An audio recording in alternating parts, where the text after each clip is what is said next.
गया प्रसाद जी महाराज उड़िया बाबा के परम प्रिय शिष्य और सिद्ध महापुरुष, एक एक शब्द अमृत में है, साधक को बहुत सहयोग देने वाला है यदि भावपूर्वक सुने और ग्रहण करे। बहुत ध्यान से सुनना, महापुरुषों के वचन है। प्राणी को सब कुछ मिल सके है, किंतु दुर्लभ अलभ्य भजन करिवे के ताई पूर्ण अवकाश मिलनो कठिन है। सब कुछ मिल सके है लेकिन भजन करने का समय नहीं मिलता। माया भजन करने का समय नहीं देती। वही यथार्थ में भाग्यशाली है जाकू आज भजन करिवे को पूर्ण अवकाश प्राप्त भयो है। वही भाग्यशाली है जिसको भगवान ने भजन करने का समय दे दिया है। वाहु सो अधिक भाग्यशाली है वह जो भजन के समय को केवल भजन में ही लगाए दे है। सबसे बड़ा भाग्यशाली कौन? जिसको भजन के लिए समय भगवान ने दिया है। उससे भाग्यशाली कौन? जो उस समय को केवल भजन में ही लगाता है, प्रपंच में, मनोरंजन में, बातचीत में, स्तुति निंदा में नहीं, केवल भजन में ही लगाता है। अधिक भाग्यशाली है वह जो भजन समय को केवल भजन में ही लगाए दे है। और वाहुसों अधिक भाग्यशाली है वो जो भजन करते वहीं भजन में अतृप्त है, और भजन कर लूं और भजन कर लूं। और सबसे अधिक भाग्यशाली वो है, हां केवल वही है जाके अंतःकरण में भजन करिवे के अतिरिक्त और कोई अभिलाषा नहीं, कोई इच्छा नहीं, एक ही इच्छा है भरपेट भजन कर ले। बहुत सुंदर सुंदर अमृतमय वचन है। यदि मेरे श्री प्राणनाथ ने आपके ताई भजन करिवे को पूर्ण अवकाश दे दियो है तो अब इनको तंग मत करो और कछु मत मांग बैठियो। यदि भगवान ने तुम्हें भजन करने का समय दिया है तो सबसे अमूल्य वस्तु दे दी, अब इनसे और कुछ मत मांगना। एक ही बात मांगना कि भजन करने के समय में हम निरंतर भजन करते रहें और भजन करते हुए भी भजन से अतृप्त रहें और भजन करके कोई भी कामना की पूर्ति हम ना चाहें। यदि इसके अलावा कुछ मांगोगे तो कहने भगवान को लज्जित होना पड़ेगा। किसको इतनी कीमती चीज दे दी, समय भजन करने का, भाव भजन करने का, भजन करने में अतृप्ति, लेकिन ये फिर संसार की वस्तु मांगता है तो लज्जित होने पर होगो। कारण कि इनके पास अब दैवे के नाम पे कछु बच्चों नहीं जो आपको दे दें। क्यों? ये बहुत तो है ब्रह्मांड में सब भोग सामग्री, तो ये अपने भक्तों को नहीं देते प्रभु। ये मायामयी है, ये प्रारब्धानुसार पुण्य बल से प्राप्त होती है, भजन बल से भगवान प्राप्त होते हैं। भगवान कभी अपने भक्त को माया में नहीं फंसाते हैं। बहुत करुणा करके बोल रहे हैं, अब या बिचारे पे दया करो। वात्सल्य भाव है ना ठाकुर जी के प्रति, तो कह रहे हैं अब या बिचारे पे दया करो, आशीर्वाद दो। देखो क्या करे कि इनकी बुद्धि ठीक ठिकाने पे रहे ठाकुर जी की। क्यों? ये भजन करिवे वारे को माया में, संसारी कामन में ना फसायो करें। इनको आशीर्वाद दो कि इनकी बुद्धि ठीक रहे, कि भजन करिवे वारों को माया में ना फंसावे, अपने इस माया जाल से मुक्त रखे। यदि आपको शांति नहीं मिली, सुख नहीं मिले, मन की चंचलता दूर नहीं भई, तो आपने कोई महान अपराध किया होएगो। ये निश्चय करके मान लीजो, कोई बहुत बड़ी गलती कर रहे हो। नहीं, भजन करते हुए मन एकाग्र, शांति, सुख, आनंद का अनुभव होता है। यदि भजन करते हुए अनुभव ना हो तो तुमसे कोई बड़ा अपराध बन गया। इनकी प्रदत्त कृपा की अवहेलना भई है तुमसे। भगवान ने जो तुम्हें कृपा की तो तुमने अवहेलना की है, इसीलिए तुम्हें शांति नहीं मिल रही। यदि इनकी दई भई वस्तु को सम्मान कर रहे हो, सदुपयोग कर रहे हो, तो मित्रवर तैयार हो जाओ मेरे खिलौना के असह विरह ताप में तड़पवे के ताई। यदि तुम ठीक से चल रहे हो तो तुम्हारे हृदय में भगवान का विरह पैदा हो जाएगा और तुम तड़प तड़प करके भगवान को पुकारोगे, रोगे। ये इसका फल है, भजन का फल है ये। अगम यद्वा अलब्ध मान के निराश मत हो बैठियो।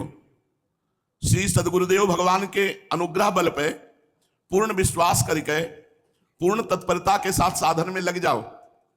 फल तो तुम्हारी योग्यता एवं पूर्ण लगन की बाट देख ही रहे हो। कह रहे हैं यदि शांति नहीं मिली, सुख नहीं मिला, लाभ नहीं मिला तो निराश मत हो।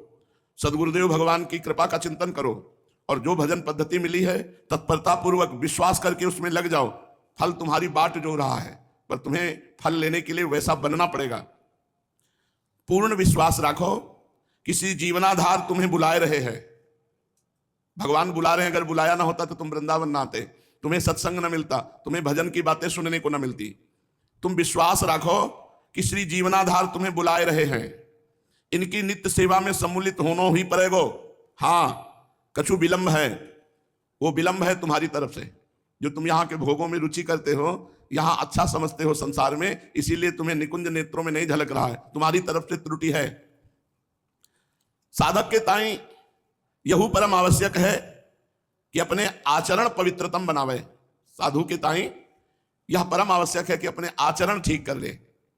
श्रद्धा तथा सदाचार ये दोनों संपुट होने चाहिए भजन के दो ओर, श्रद्धा और पवित्र आचरण। बीच में भजन, पहले श्रद्धा और आखिरी पवित्र आचरण, बीच में भजन सुरक्षित रहेगा, भजन बढ़ेगा, भजन बचेगा और भजन पचेगा। और जब पच जाता है भजन तो सिद्ध पुरुष हो जाता है। यदि यह इच्छा होए कि या ही जन्म में साधना को पूर्व फल मिल जाए, भगवत प्राप्ति हो जाए, तो इन दोनों को दृढ़ता के साथ पकड़े रहे दीर्घ काल पर्यंत। क्या? भजन में श्रद्धा और आचरण पवित्र। अगर इसी जन्म में भगवत प्राप्ति करनी है तो विशाल श्रद्धा और परम पवित्र आचरण और भजन, इसी से भगवत प्राप्ति हो जाएगी। पूर्ण विश्वास के साथ लंबे समय तक चरित्र दूषित न होने पावे, आचरण न बिगड़ने पावे, भजन न छूटने पावे, भगवत प्राप्ति हो जाएगी। दीर्घ काल पर्यंत पूर्ण विश्वास के साथ यदि चलते बन जाए तो स्वल्प काल में, थोड़े ही समय में सफलता हस्तगत हो जाएगी। श्रद्धा, सदाचार और साधना वैराग्य में संतोष न होवे, भोगन में संतोष होए और भजन में संतोष न हो। वैराग्यवान, आचरण पवित्र, विशाल श्रद्धा और खूब डट के भजन करते हुए भी असंतुष्ट कि अभी वो भजन नहीं होता जो होना चाहिए। हृदय में कभी ये ना आवे कि अरे बहुत भजन हो गया। भजन का सच्चा फल है कि भजन होने पर भी भजन की भूख बढ़ जाए, ऐसा लगे कि अभी वो भजन नहीं होता जो भजन होना चाहिए। देखो, जो मृत्यु के समय कर्णों पर है वाको यही क्षण कर चलो। जो मृत्यु के समय करना है, भगवान का स्मरण, भगवान के लिए रोना, भगवान के लिए तड़पना, वो अभी कर लो। संसार की ओर सो आंख मूंद कहे, अंतःकरण में श्री जीवन सर्वस्व को पूर्ण स्मृति जगह, यही तो उत्तमोत्तम मृत्यु है। संसार से मुख मोड़ लिया, हर समय भगवान के चिंतन में है, सच्ची मृत्यु यही है। सच्ची मृत्यु का मतलब उत्तम, अब दोबारा मृत्यु नहीं होगी। को कहा यह मृत्यु है, यह तो अमरत्व है, भगवान की स्मृति। संसार में जो कछु होए रहे है होने दो, तुम तो अपने भजन के लक्ष्य पर डटे रहो। विकार बहुत प्रबल हुए हैं, इनसो साधक बहुत सावधान रहे। विकारन सो कैसे सावधान रहे? हर समय भगवान को चिंतन करे। चिंतन और भगवान एक ही है। जैसे हम राधा राधा राधा राधा, तो मानो हम किशोरी जी के समीप हैं, किशोरी जी राधा नाम से हमारी जिह्वा में विराजमान है। इसी से विकारों से बचा जा सकता है। लक्ष्य, कर्तव्य, सत्संग के वाक्य, श्री भगवत कृपा विशेषतया, यही चिंतनीय है। हर समय लक्ष्य हमारा भगवत प्राप्ति, कर्तव्य भजन, और जो साधु महात्माओं के सत्संग के वाक्य हैं उनका मनन, उनका चिंतन। और जगत के जितने साधु हैं सभी साधु सम्माननीय हैं, काहू की निंदा न करे। साधक को 3 महाबाधा पहुंचावे हैं। समस्त संत समाज को कहनो है, इन 3 से पूरो बच जानो। पुरुष शरीर हो तो स्त्री शरीर से कैसो हूं संपर्क न करे, और स्त्री शरीर हो तो पुरुष शरीर से कैसे हूं संपर्क न करे। दूसरा, द्रव्य इकट्ठा करवे से बचे, जैसे बने निर्वाह कर ले पर रुपया किसी से ना मांगे, रुपया इकट्ठा करने से बचे। और तीसरो, मान बढ़ाई पूजा प्रतिष्ठा से बचे तो भगवत प्राप्ति हो जाए। समस्त साधु समाज में ये 3 बातें बचने के लिए, कंचन कामिनी कीर्ति। तो कह रहे हैं अगर पुरुष शरीर हो तो स्त्री शरीर से बचे, स्त्री शरीर हो तो पुरुष शरीर से बचे, कैसे हो संपर्क ना रखे, रुपया इकट्ठा करने से बचे, और प्रणाम नमस्कार मान प्रतिष्ठा से बचे। तीनों सरल नहीं हैं। युग के देखत भय ये तीनों महाप्रबल हैं। ताहू पे मान प्रतिष्ठा ये तो अत्यंत प्रबल है। यासों कोई काम या उद्देश्य लेके ना करे कि ऐसो करेंगे तो हमारी ख्याति होएगी। इन 3 पर विजय प्राप्त करे। स्त्री संसर्ग नहीं, रुपया इकट्ठा नहीं, प्रणाम नमस्कार ये नहीं, और खूब डट के भजन, तो उसे भगवत प्राप्ति हो जाए। भगवान नाम को अभ्यास बनावे, सतत नाम जप जिभ्या से होत रहे। एक एक शब्द अमृत में है। यह तो सर्वमान्य बात है कि इस समय अध्यात्म में चलिवो बड़ा दुष्कर है, अत्यंत दुष्कर है अध्यात्म में चलना। पूरी जीवन कठिनता पूर्वक चलना होता है, तब परम पद की प्राप्ति होती है। कहीं डगमगा गए रास्ते में तो फिर अगला जन्म हो सकता है। यह सर्वमान्य बात है कि अध्यात्म में चलिबो बहुत कठिन है, तथापि जिनने कृपा करके अपनी श्री ब्रजभूमि में बसाए हैं वे ही सब संभालते रहेंगे। ये बहुत जोर की बात है। जिन्होंने कृपा कर वृंदावन वास दिया, ब्रजवास दिया, वही हमें संभालते रहेंगे। यह दृढ़ विश्वास राखनो, कठिन और सरल, इन दो शब्दन पे विचार करें तो कठिन है जीव के ताई और सरल है भगवान के ताई। तो हम भगवान की शरण में है तो सरल हो जाएगा। अध्यात्म में चलिबो सर्वमान्य है कि बहुत कठिन है, पर जिन्होंने हमको अध्यात्म में खींचा है वही हमें संभालेंगे। हमारे लिए कठिन है अध्यात्म, लेकिन भगवान के लिए सरल है। तो भगवान की शरण में है और वो हमें चलाएंगे तो सरलता पूर्वक हम निकल जाएंगे। श्री भगवान के आश्रित रहो, हर समय प्रभु की चरण आश्रित रहो। श्री प्राणनाथ को दृढ़ता पूर्वक अवलंबन ले लो, दृढ़ता पूर्वक प्रभु का सहारा ले लो। सबई सुलभ जग जीव कहा, भय ईश अनुकूल। सब कुछ ठीक हो जाता है यदि इष्ट अनुकूल हो। इष्ट अनुकूल कैसे होते हैं? दृढ़ता पूर्वक हृदय से भगवान के चरणों का आश्रय ले लेने से। अपने नाम की कुटिया कभी नहीं बनानो, विरक्त को चाहिए अपने नाम की जमीन, अपने नाम की कुटिया कभी नहीं। कोई पद प्रतिष्ठा ना लेनो, कोई बड़ा पद अधिकार ना लेना, अपने मन सो नहीं। श्री सदगुरुदेव भगवान जैसी आज्ञा करें जैसे बने, केवल दुलारे कन्हैया में ही प्रेम बढ़ानो। यह माननो कि यह काम तो हम अपने श्री सदगुरुदेव भगवान की आज्ञा सो कर ही रहे हैं, अपने बल सो नहीं। अपने ही इष्ट के रूप में पूरी लगन, इनमें ही प्यार और इनको बार बार चिंतन, ये माया जाल सो सर्वथा बचाए ले है। फिर ध्यान दो, अपने ही इष्ट के रूप में पूरी लगन और इनमें ही प्यार और इनको ही बार बार चिंतवन, माया के जाल सो सर्वथा बचनो है। अपने इष्ट की अनन्यता, अपने इष्ट में प्रेम और अपने इष्ट का सतत चिंतन, ये माया पर विजय प्राप्त करा देता है। कन्हैया को ही सर्वस्व मान लेनो, इनके ताई ही जीवन बने, यही भजन है। हमारे माई श्यामाजू को राज हृदय से मान लिया और रात दिन राधा राधा राधा राधा, यही सच्चा भजन है। जो कर्तव्य श्री सदगुरुदेव ने बताए हुए उनको लिख ले और उनको पालन करो। रोज पाठ करो गुरुदेव ने क्या क्या बताया है और उसको रोज मनन करके अपने आचरण में उतारो। यही आराधना है। श्री सदगुरुदेव भगवान के सुझाए गए मार्ग सो चले तो धीरे धीरे सब सुधर जाएगा। यह विश्वास रखनो कि यही जीवन में जीवन धन के प्रेम में डूबना है। अपनी ओर मत देखो, इनकी ओर देखो, प्रभु की ओर देखो। मैं कैसा हूं, नीच पामर अधम उत्तम, इससे कोई मतलब नहीं। प्रभु की तरफ देखो, सुनो, गुरुदेव के वाक्यन को ही जीवन को आधार माने। जो गुरुदेव ने साधना बताई, जो उपदेश किया, जो आज्ञा किया, उसके अनुसार चलो, वही जीवन का आधार है। कभी भ्रष्ट नहीं होगे, कभी पतित नहीं होगे। सात्विकी श्रद्धा ग्रहण करनो, ये देखते रहनो कि श्रद्धा में कमी तो ना आ रही है। श्रद्धा में बाधक है तर्क, श्रद्धा में सहायक है श्रद्धावान में श्रद्धा करनो। बिना भजन किए श्रद्धा ठहर नहीं सके और श्रद्धा को पुष्ट करे है पवित्र आचरण, और श्रद्धा ही भगवत साक्षात्कार करावे। बहुत कम बोलने का अभ्यास कर, बहुत कम बोलना, ये सब साधकों को चाहिए। कम बोलना सीखे, मौन रहना सीखे।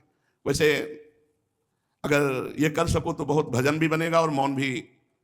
ये जिह्वा का अग्रभाग, ऊपर के दांतों की जड़ में तालू जहां से प्रारंभ होता है, जहां से मसूड़े हैं दांत की जड़, वहां अग्रभाग लगा लो ऐसे और बंद करो तो दांतों के बीच में जगह खाली हो जाती है।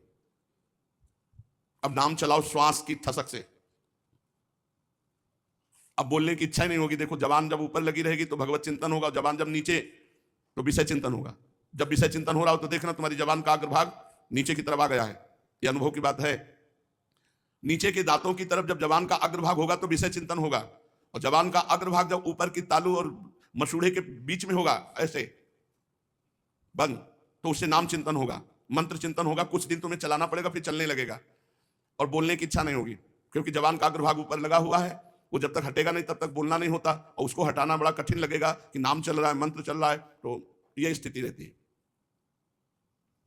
शांत एकदम वृत्ति। करके देखो अगर समझ पाए हो, हमारी बात समझ पाए, लगा के देखो अपनी जबान और नाम चलाओ। जब विषय चिंतन हो रहा होगा तब आप देखना आपकी जबान का अग्रभाग नीचे के तालू की तरफ होगा, ऐसे तुरंत उसे घसीटो और ऊपर लाओ। नाम जब शुरू कर दो विषय चिंतन खत्म होने लगेगा। बहुत ही कम बोलना। जहां तुम्हें गला खूब उच्च स्वर से बोल बोल करके थकाना है नाम कीर्तन में, वहां तो मौन बैठे हो। और जहां प्रपंच में मौन रहना चाहिए वहां खूब मुखर हो रहे हो, खूब बातें कर रहे हो। नाम कीर्तन में खूब उच्च स्वर से गाना चाहिए, और जब प्रपंच की चर्चा हो तो मौन हो जाना चाहिए। बहुत ही कम बोलनो। प्रपंचिन सो सदा बचतो रहनो।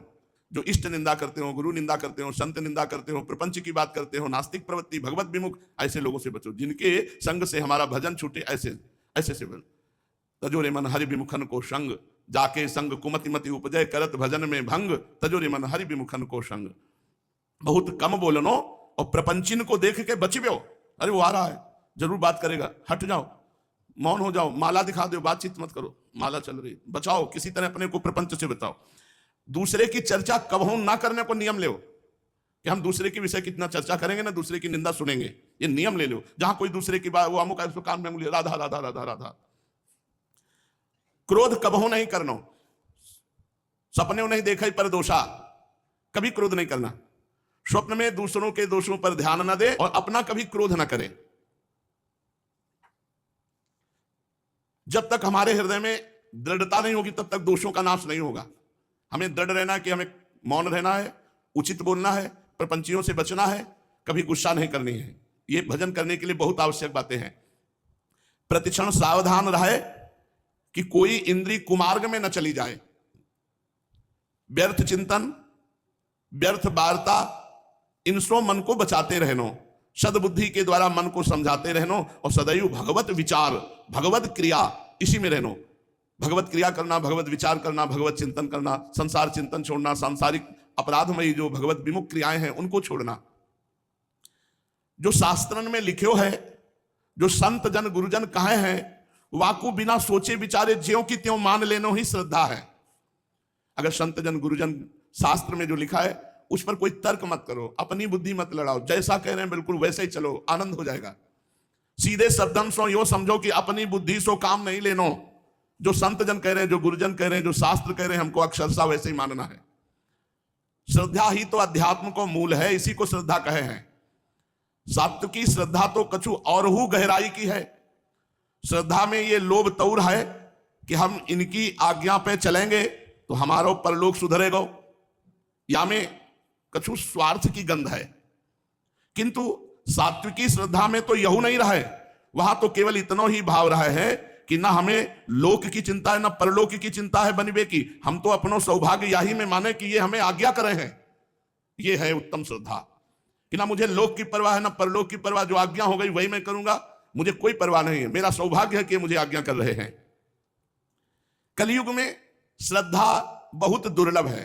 हमारे मन को रुचि, बात तो हम मान गए, नहीं रुचि तो नहीं माने। अपना मन गुरुदेव के हाथ दे दे, श्री जी के हाथ में दे दे। अब जो आज्ञा भाई तत्परता पूर्वक कर ले। हमें उससे नहीं देखना कि लोक बन रहा है कि परलोक बिगड़ रहा है। वो आज्ञा कर रहे हैं, वो जिम्मेवारी है उनकी, वो जाने। कलयुग में ऐसी श्रद्धा बड़ी दुर्लभ है। ताहू में सात्विकी श्रद्धा यदि उपज पड़े तो श्री भगवान की अपार कृपा समझ लेना चाहिए। सात्विकी श्रद्धा भये तो जीव को परम कल्याण सर्वथा अलभ्य ही है। मतलब सात्विकी श्रद्धा हो गई तो परम कल्याण हो गया। अगर सात्विकी श्रद्धा नहीं, सात्विकी श्रद्धा क्या, बिना विचारे जो आज्ञा भाई वही कर देना, अपनी बुद्धि ना लगाना, अपने लोक परलोक की चिंता ना करना। यह एक विचारणीय विषय यह है कि सांसारिक बुद्धि श्रद्धा के समान अति उच्च वस्तु को कैसे तौल पावेगी। सांसारिक बुद्धि श्रद्धा को नहीं पकड़ पाती। जैसे जा कांटे पे लकड़ी और कोयला तौलो जाए, वह कांटे पे तराजू पे सोना चांदी तौलने की क्षमता ना है। ऐसे ही जा बुद्धि से संसार को निर्णय किया जाए, वह बुद्धि की क्षमता ना है कि वो श्रद्धा को समझ जाए। अतएव भगवती श्री श्रद्धा महारानी को बहुत ही बचावे, अपनी बुद्धि के तराजू में तौलवे सो। श्रद्धा यदि राखते बने तो यह बढ़ती ही जाए, और श्रद्धा को अंतिम फल है श्री भगवत प्रेम या आत्मबोध। बहुत ही सावधानता राखे, श्रद्धा ऐसे जल्दी उड़ जाए जैसे कपूर। या कारण श्रद्धा महारानी को बहुत ही संभाल के रखे। अत्यंत आर्त हो के दोनों हाथ बांध के प्रभु से भीख मांगे कि हमारी श्रद्धा पुष्ट रहे गुरुदेव के चरणों में और गुरुदेव के वाक्यों में। हम कभी उनकी आज्ञा का उल्लंघन न करें। मेरी परम दयामयी श्रद्धा मां, जब तुम कृपा करके या अधम जीव के अंतःकरण में आए के विराजी हो, तब इतनी कृपा और हु करो कि अब यह अंतःकरण को अपनो निजी घर बनाए ले, साथ ही अपने योग्य अंतःकरण को सुधार ले। मेरी परम दयामयी मां, तात्पर्य इतनो ही है कि सर्वतो भाव सो श्री भगवती श्रद्धा महारानी को दृढ़ता के साथ अंचल पकड़ ले, फिर तो यह दयालु